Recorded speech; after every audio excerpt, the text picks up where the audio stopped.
పట్టణాల్లో 2 సెంట్లు స్థలాలు పేదలకు ఇచ్చి ఇల్లు కట్టుకోవడానికి 4 లక్షల రూపాయలు ఇస్తానని హామీ ఇవ్వడం అనేది జరిగింది.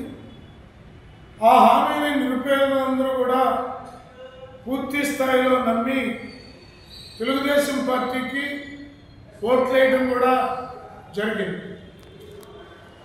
తదనంతరం దానికి సంబంధించినటువంటి ప్రాసెస్ పై స్థాయిలో స్టేట్మెంట్లు తప్ప ఆచరణలో ఇంకా దానికి సంబంధించిన పనులు ప్రారంభం కాలేదు.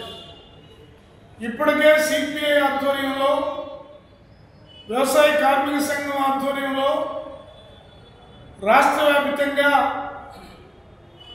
పట్టణాల్లో 2 సెంట్లు, గ్రామాల్లో 3 సెంట్లు ఇచ్చి పెరిగినటువంటి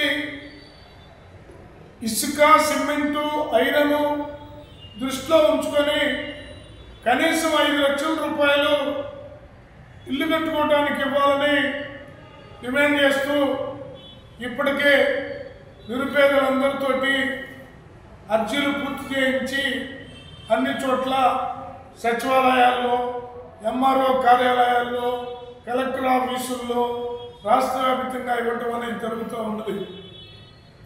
అలాగే ఈ నెలలోనే ఇంకా మిగిలిపోయినటువంటి నిరుపేదలకి గుంటూరు జిల్లాలో ఈ నెల 15వ తేదీన మంగళగిరిలో, అలాగే గుంటూరులో 17వ తేదీన, 19వ తేదీన కొన్నూరు, అలాగే ఆ తర్వాత తెనాలి 20వ తేదీన ఇలా జిల్లాలో ఉన్నటువంటి అన్ని నియోజకవర్గాల్లో ఈ కార్యక్రమాన్ని నిర్వహించబోతా ఉన్నాం.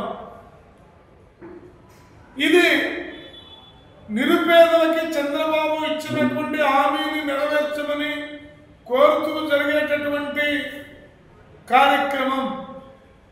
ప్రభుత్వం అన్నిటికంటే ఫస్ట్ ప్రయారిటీగా దీన్ని తీసుకొని పట్టణాల్లో 2 సెంట్లు, గ్రామాల్లో 3 సెంట్లు ఇవ్వాలని కోరుతూ ఈ పోరాటం ఈ నెలాఖరు వరకు కూడా నిర్వహించబోతా ఉన్నాం.